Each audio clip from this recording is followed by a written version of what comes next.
안녕하세요. 천만설입니다. 만약 지구에서 사람이 사라진다면 지구에서는 어떤 일이 벌어질까요? 인류의 오랜 역사 속에는 10만 년의 공백기가 존재하는데 이를 미싱링크라고 부릅니다. 지금의 인류는 약 15만 년 전에 나타났고 우리가 발견한 가장 오래된 인류 유적은 만 년 전의 차탈 헤이크입니다. 그 사이 10만 년 동안 인류의 진화나 문명의 흔적을 전혀 발견하지 못한 것이죠. 생각해보면 우리는 수메르 문명으로부터 시작해서 지금까지 6,500년밖에 걸리지 않았는데 이렇게 발전한 걸 보면 10만 년은 인류가 여러 차례 발전할 수 있는 충분한 시간입니다. 그런데도 아무런 흔적이 남지 않았다는 점에서 의문이 생깁니다. 일부 사람들은 그 10만 년 동안 인류가 이미 여러 번 고등 문명을 발전시켰다가 그 문명들이 모두 멸망했을 수 있다고 추측합니다. 약 15,000년 전 대홍수는 전 세계 여러 신화의 전설에 중요한 사건으로 묘사되고 있습니다. 성경, 고대 메소포타미아 문헌, 그리스 신화, 심지어 아시아와 아메리카 원주민들 사이에서도 대홍수 이야기가 전해지고 있습니다. 이러한 대홍수 이야기는 특정 지역에서 발생한 홍수가 아니라 전 세계적으로 영향을 미친 거대한 자연재해를 암시하는 것으로 해석되곤 합니다. 15,000년 전 대홍수로 인하여 지구에 있는 대부분의 고등 문명들이 사라졌습니다.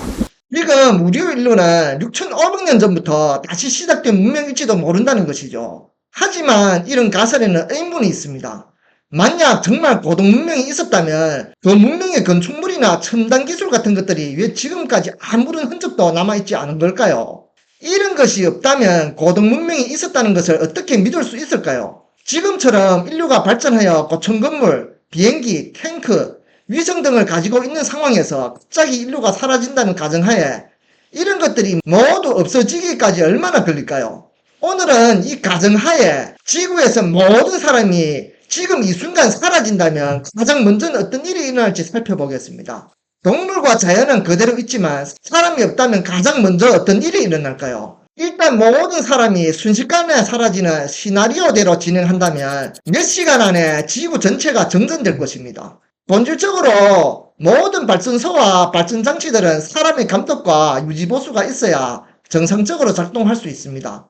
사람이 없다면 가장 먼저 핵발전소가 안전 시스템에 의해 로심 온도가 과열되어 작동이 중단될 것입니다. 그 다음으로 연료를 보충해야 하는데 화력발전소도 멈추게 될 것입니다. 또한 수력발전소도 사람이 없으면 감시가 되지 않아 작동을 멈출 것이며 마지막으로 태양광과 풍력발전소도 유지 보수가 불가능해져 작동을 멈추게 됩니다. 결국 전기는 곧 지구상에서 사라지게 될 것입니다. 사람이 사라진 지 다음날에는 매우 심각한 문제가 발생합니다. 지하철이나 지하상가 같은 지하 공간들에는 24시간 배수 시스템이 작동 중입니다. 전력이 없다면 이 배수 시스템은 작동을 멈추고 48시간 내에 모든 지하철과 지하 건물들은 물이 차게 될 것입니다. 또한 사람이 사라진 지 10일 후에는 슈퍼마켓의 냉장고가 작동하지 않기 때문에 채소와 과일이 부패하기 시작할 것입니다. 가장 큰 문제는 집에 있는 애완동물들입니다. 이들은 스스로 문을 열 수 없고 냉장고에서 음식을 꺼낼 수도 없습니다. 설령 문이 열려 있어도 안에 있는 캔이나 병 같은 음식들은 먹을 수 없기 때문에 결국 굶어 죽을 가능성이 큽니다. 운이 좋아 문이 열려 있거나 창문이 열려 탈출한 애완동물이 있다고 해도 상황은 크게 다르지 않습니다. 대부분이 애완견이기 때문에 모두 멸종할 가능성이 큽니다. 애완견들은 이미 사람이 주는 음식에 익숙해져 있어 자연 환경에서 사냥하고 야외에서 사는 법을 배우지 못했습니다. 쓰레기를 찾아 먹으려고 해도 도시에 사는 사람들이 없기 때문에 쓰레기가 존재하지 않습니다. 게다가 슈퍼마켓의 자동문도 열 수 없으니 결국 굶어 죽게 될 것입니다. 이와 같이 사람이 사라지면 짧은 시간 내에 여러가지 심각한 변화가 일어날 것입니다. 그렇다면 개와는 대조적으로 고양이는 매우 잘 살아남을 것으로 생각됩니다.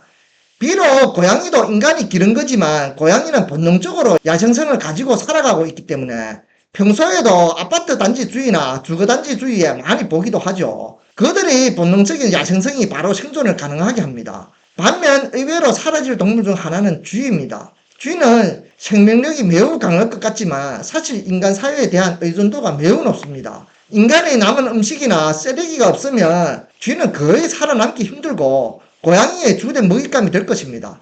사실 많은 동물들이 인간의 쓰레기나 음식물 찌꺼기를 먹고 살고 있으며 인간이 사라지면 이들은 야생성을 회복하고 먹이 사슬의 하위에 있는 쥐를 잡아먹게 될 것입니다. 사람이 사라진 지 한 달 후 어떤 일이 벌어질까요? 앞서 말한 핵발전소는 온도 이상으로 이미 멈추겠지만 냉각수 공급도 중단되면서 원자로의 온도가 계속 올라가게 되고 결국 원자로가 폭발하고 방사능 오염이 급속히 확산될 것입니다. 수력발전소는 수문과 배수 시스템이 작동하지 않게 되어 수위 조절이 불가능해져 댐 내의 수압이 급격히 상승하여 구조적 손상이 발생하고 댐 붕괴로 이어집니다. 댐의 붕괴로 홍수와 같은 큰 재해를 유발하겠죠. 인류가 사라진 지 1년 후 하늘에서는 거대한 변화가 일어납니다.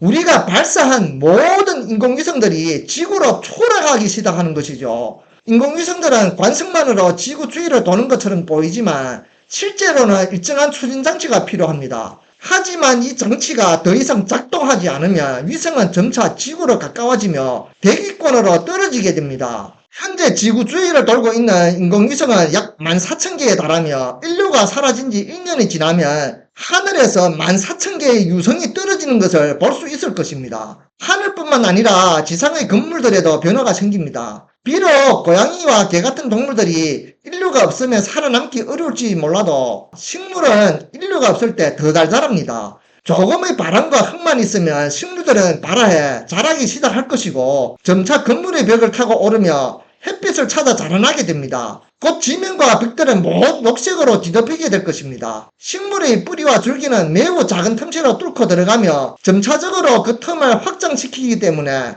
돌과 건축자재들을 느슨하게 만들어 결국 벽이 무너지게 될 것입니다. 인류가 사라진 지 26년 후 도시 전체는 완전히 숲으로 변하게 됩니다. 이 숲은 건축물과 식물이 서로 얽혀 함께 자라나는 모습일 것입니다. 콘크리트나 아스팔트로 덮인 땅도 오랜 기간 동안 비가 내리면서 균열이 생기고 그 사이로 식물이 자라나게 됩니다. 도심이 숲으로 변하면서 초식 동물들이 도시에 들어오게 되고 그 뒤를 이어 대형 육식 동물들이 따라 들어올 것입니다. 이로 인해 도시는 완전히 자연의 영역으로 바뀌게 될 것입니다. 사실 이와 같은 상황은 완전히 상상 속의 이야기는 아닙니다. 지금 우리가 사는 지구에 그러한 예시가 있습니다. 그 도시는 바로 30년 넘게 사람이 들어간 적이 없는 유명한 체르노빌입니다. 지금으로부터 38년 전인 1986년 4월 26일 러시아의 체르노빌에서 심각한 핵누출 사고가 발생했습니다. 당시 이 도시에 살고 있던 30만 명이 급히 대피하였고 그 후로 38년 동안 아무도 이 땅에 들어가지 않았습니다.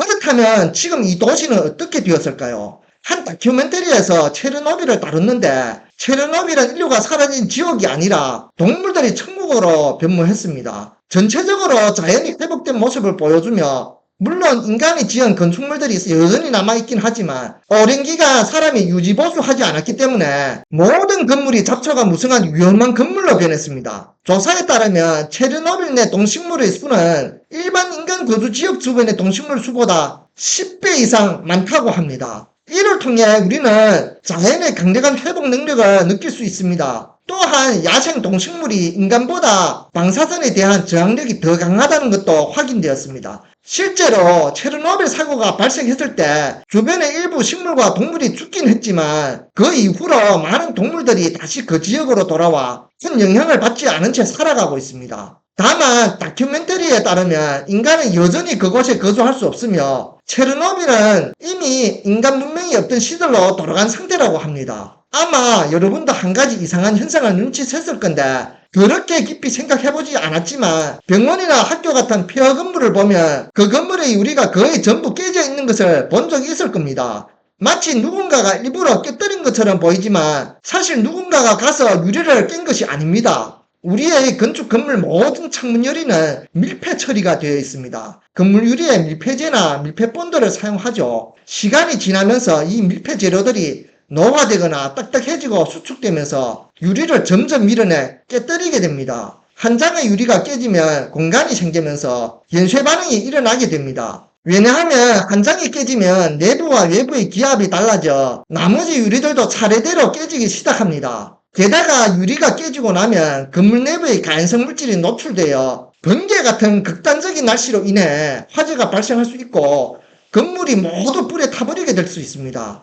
특히 고층 건물들은 대부분 피뢰침을 가지고 있어 번개로 인한 화재가 일어나지 않을 것이라 생각할 수도 있죠. 만약 정기적인 관리가 없다면 피뢰침이 녹이 썰어 더 이상 작동하지 않게 되고 고층 건물 내부의 종이나 플라스틱 같은 가연성 물질에 번개로 인한 화재가 발생할 수 있습니다. 인류가 사라진 후 50년이 지나면 지구는 어떤 모습일까요? 우선 목재로 된 것들은 거의 사라지게 됩니다. 우리나라, 미국, 일본과 같은 나라들이 독립주택의 90%는 목재로 지어져 있는데 이런 집들은 사라질 것입니다. 이는 식물이 부식시킬 뿐만 아니라 물, 온도, 습기, 그리고 흰개미와 같은 생물들이 목재를 갉아먹기 때문입니다. 철근 콘크리트 건축물들은 조금 더 버티지만 내부의 유기물들은 사라지게 됩니다. 예를 들어 나무로 된 테이블과 의자, 가구벽의 장식 등은 점차 사라질 것입니다. 인류가 사라진 지 100년 후에는 모든 대형 건축물, 예를 들어 고층 빌딩, 다리, 댐, 탑, 터널 같은 것들이 노화로 인해 붕괴되기 시작합니다. 많은 건축물의 설계 수명이 100년에서 200년 정도이지만 사람의 정기적인 관리가 없으면 100년을 넘기지 못하고 무너질 것입니다. 인류가 사라진 지 1000년 후에는 인류가 만든 아무리 튼튼한 건축물이라도 풍화와 침식으로 인해 거의 다 손상될 것입니다. 사람이 만든 인공물은 오랜 시간이 지나면 대부분 사라지지만 단 하나의 예외가 존재합니다. 이 예외는 마지막에 얘기할게요. 이러한 이유로 인류는 오래전부터 어떻게 인류의 지식과 유산을 보존할지 많은 고민을 해왔습니다. 마치 미국 캘리포니아에 있는 게티센터처럼 말이죠. 이곳은 게티 박물관의 일부로 대규모 인간 자료 보관소이며 여기에는 인류 역사와 현대 인간의 다양한 성과들이 저장되어 있습니다. 책, 그림, 비디오 테이프, 필름, 디스크 등 모든 자료들이 모여 있죠. 이 자료 보관소는 철저한 인간의 관리와 컴퓨터의 제어하에 있으며 온도와 습도를 잘 유지해 가능한 오랫동안 자료를 보존하려고 노력합니다. 하지만 만약 사람이 없어지고 전기도 없어진다면 그것도 외부 환경과 다를 바 없이 되어버릴 것입니다. 인류가 사라진다면 그곳의 모든 자료, 예를 들면 종이와 필름 같은 것들은 100년도 채 지나지 않아 모두 부패할 것입니다. 종이와 필름 이외에도 우리가 자주 사용하는 USB, 하드디스크, CD 같은 저장 매체들은 어떨까요? 사실 이러한 디지털 물체들은 보관 수명이 20년도 되지 않으며 보관 수명이 종이보다 짧습니다. 우리는 지금 고도의 기술 수준에 도달했음에도 불구하고 자료를 사람이 관리하지 않는다면 정보를 100년 이상 보존할 수 있는 방법이 거의 없습니다. 그러나 이런 수많은 자료를 오랫동안 보존할 수 있는 한 가지 방식이 있습니다. 그것은 돌에 새기는 방법입니다. 인공 시멘트는 오래가지 않지만 천년돌, 특히 화강암에 새겨진 기록들은 수천 년 동안 보존될 수 있습니다. 이 말인즉 고대인들이 다른 기록 방식을 사용하지 않았던 것이 아니라 그 방식들이 시간이 지나면서 사라졌을 가능성이 있다는 겁니다. 역사적 유물을 보면 지금 남아있는 것은 돌에 새겨진 것들 뿐이죠.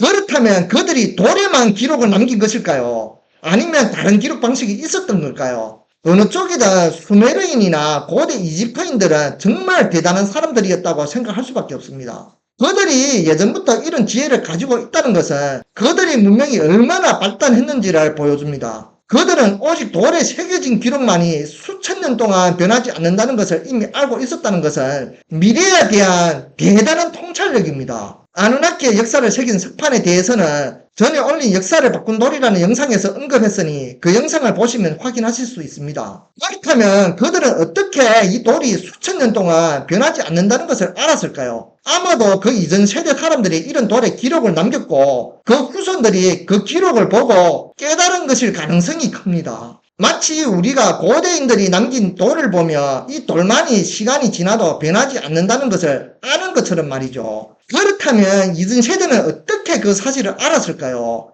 이것을 다시 얘기하자면 무한한 루프처럼 일종의 죄기적 문제입니다. 왜 우리는 지금 돌에 기록을 남기지 않을까요? 아마도 우리는 아직 돌이라는 매체에 대해 완벽히 이해하지 못하고 있을 뿐만 아니라 돌을 이용해 대량의 데이터를 저장하는 방법을 모르고 있죠. 사실 마이크로소프트와 IBM 같은 회사들이 유리 이산화 규소로 데이터를 저장하는 기술을 연구하고 있습니다. 유리도 일종의 돌이니까요. 우리가 지금 보고 있는 거대한 돌들이 어쩌면 디스크처럼 데이터를 저장할 수 있는 매체일 수 있다는 겁니다. 이를 읽어낼 수 있는 방법을 알게 된다면 아마도 많은 데이터를 얻을 수 있을지도 모릅니다.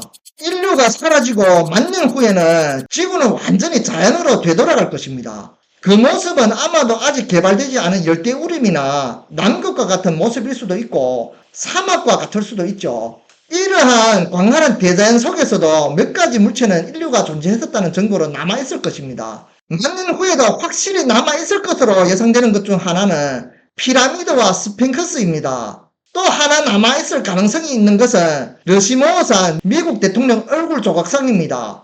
이 조각상들은 바위에 직접 새겨져 있기 때문에 자연의 환경과 동일한 성분으로 구성되어 있습니다. 큰 수질 변화가 없는 한 이 얼굴들은 여전히 남아있을 것입니다. 이런 관점으로 봤을 때 여러분은 피라미드가 정말로 이집트인들이 지은 것이라고 생각합니까? 사실 여기서 제가 아직 언급하지 않은 한 가지가 있습니다. 이 물건은 인공적으로 만들어진 것이며 10,000년 이상 보존될 가능성이 있는 물건입니다. 플라스틱 봉투를 보면 그것이 인류 문명의 산물임을 단번에 알 수 있습니다. 플라스틱은 내구성이 매우 강하고 자연적으로 분해되지 않는 성질을 가지고 있습니다. 생물이나 세균이 플라스틱에 접근도 하지 않으며 플라스틱 위에서 생존하지도 않습니다. 특별한 상황이 없으면 플라스틱은 수천 년 동안 그대로 있을 수 있습니다. 플라스틱이 어떻게 분해될까요? 현재는 바람이나 물에 의해 서서히 마모되면서 눈에 보이지 않는 작은 조각으로 분해된다고 여겨집니다. 그렇게 분해된다고 해도 사라지는 것이 아니라 그 조각들이 지구에 영원히 남아있을 것입니다. Baby shark do do do do do baby shark do do do do do baby